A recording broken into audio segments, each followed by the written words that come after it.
Ever find real staring at a pizza trying to figure out how to slice it up fairly? Yeah, Or definitely. maybe you're baking and trying to measure out like half a cup of flour. Happens all the time. I mean, we're using math constantly without even thinking, right? Yeah, for sure. And when you're dividing stuff up or measuring, you're basically, in the world of fractions. Exactly. Fractions.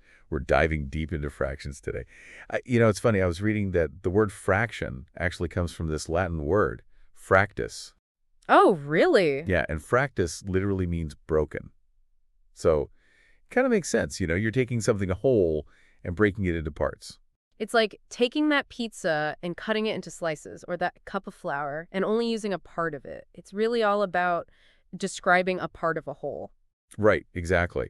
And that whole can be like a physical object, like a pizza, or it could even be a group of things. Yeah, totally. Like if you have a bag of marbles and you take out a handful, that handful is a fraction of the whole bag.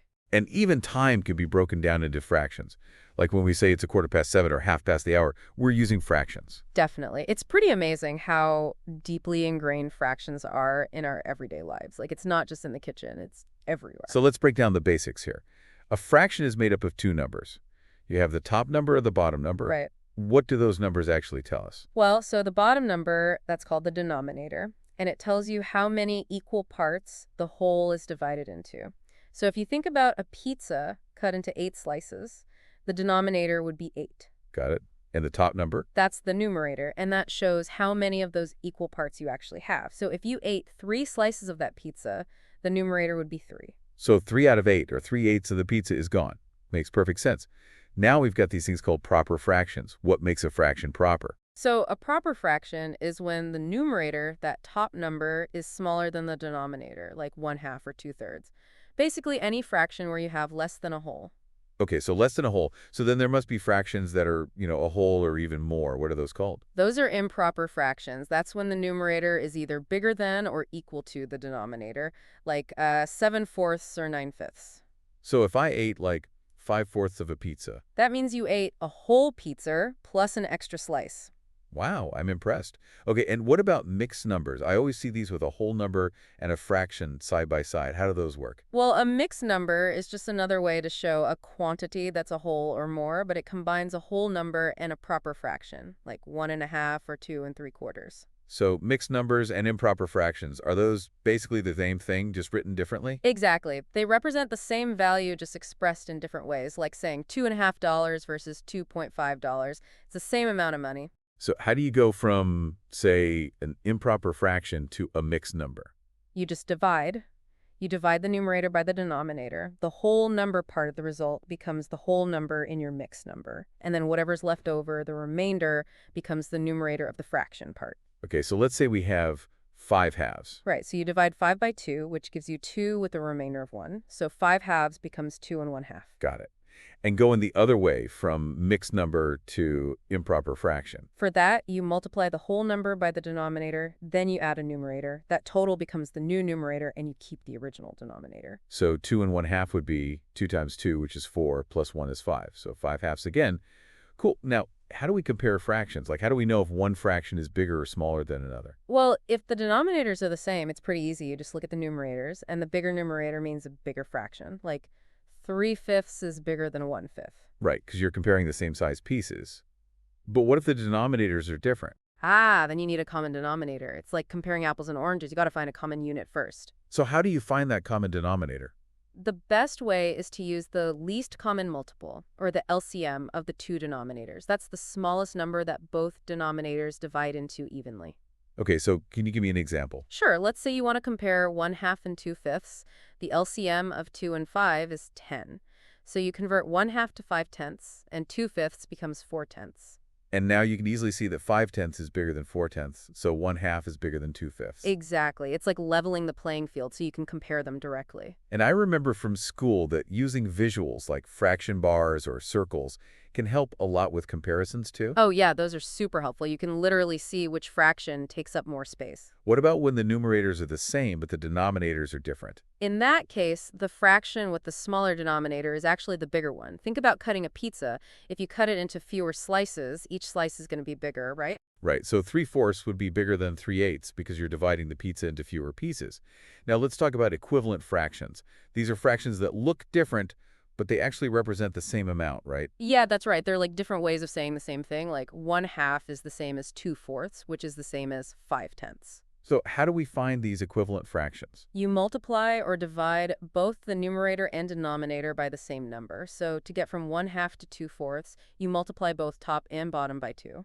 And to go back from 2/4 to 1/2, you would divide top and bottom by 2. Exactly. It's like slicing the pizza into more pieces, but the total amount of pizza stays the same. And this idea is really helpful for comparing fractions or when you're adding and subtracting them, especially when they have different denominators. You can find equivalent fractions with a common denominator to make the calculations much easier. So speaking of adding and subtracting, how does that work with fractions?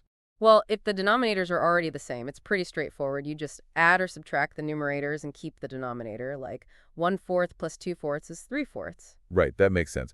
But what if the denominators are different? Then you got to find that common denominator again, just like we did for comparing fractions. Can you walk me through an example? Sure. Let's say you want to add 1/3 and 1/2. The least common multiple of 3 and 2 is 6. So you convert 1/3 to 2/6 and 1/2 to 3/6.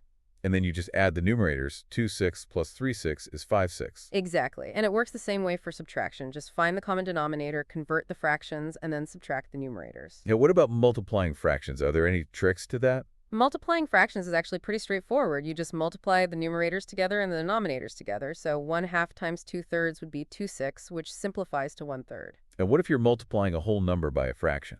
Easy peasy. Just remember that any whole number can be written as a fraction with a denominator of 1. So 3 times 1/4 is the same as 3 over 1 times 1/4, which equals 3/4. Division of fractions that always seemed a bit trickier. Well, for division, you need to flip the second fraction, find its reciprocal, and then multiply. So the reciprocal of a fraction is just flipping the numerator and the denominator, right? Yep, like the reciprocal of 1/3 is 3 over 1, or just 3. So to divide 1/2 by 1/3, you flip 1/3 to get 3, and then you multiply 1/2 by 3, which gives you 3/2. And what about dividing by a whole number? Just write the whole number as a fraction over 1, then flip it and multiply. Got it. So now we've covered a lot about fractions, but there are also these other ways of representing parts of a whole, like decimals and percentages. Are those all connected somehow? Absolutely. Think of them like different languages for expressing the same idea. Decimals, fractions, and percentages are all just different ways of talking about parts of a whole. So how do we convert between them? Well, to convert a fraction to a decimal, you just divide the numerator by the denominator. Like 1/2 is 0.5 and 3/4 is 0.75. And to go from a decimal to a fraction? You write the decimal as a fraction with the denominator of 10, 100, 1000, or so on, depending on how many digits are after the decimal point. Then simplify the fraction if you can. So 0.5 becomes 5/10, which simplifies to 1/2. Now let's add percentages to the mix. Percent means out of 100. So to convert a fraction to a percentage, you can first convert it to a decimal and then multiply by 100%. Or you can try to find an equivalent fraction with the denominator of 100. So 1/2 is 50% because it's the same as 50 over 100. Exactly. And to go from a percentage to a fraction, you just write the percentage over 100 and simplify. Like 50% becomes 50 over 100, which simplifies to 1/2. And percentages to decimals. Super easy. Just divide the percentage by 100, which is the same as moving the decimal point 2 places to the left. So 50% becomes 0.50 and 25% becomes 0.25. It's really helpful to memorize those common conversions, like knowing instantly that 1/2 is 0.5 and 50%. Totally agree. It just makes things so much easier when you can quickly translate between these different forms. It's like having a cheat sheet for the language of numbers. Well, we've certainly covered a lot of ground today. We've explored what fractions are, the different types, how to compare them, find equivalent fractions, and even how to add, subtract, multiply, and divide them. We've also seen how fractions are connected to decimals and percentages. It's amazing how these little numbers pop up everywhere in our daily lives. It's true. Fractions might seem basic, but they really are the foundation for so much of math, and they play such a crucial role in so many everyday situations. As you go about your day, see if you can spot all the different ways you encounter fractions, maybe without even realizing it. From checking your phone battery to understanding sale discounts or even just figuring out how much time you have left before your next meeting, Fractions are everywhere. It's a fun little challenge to try and spot them all.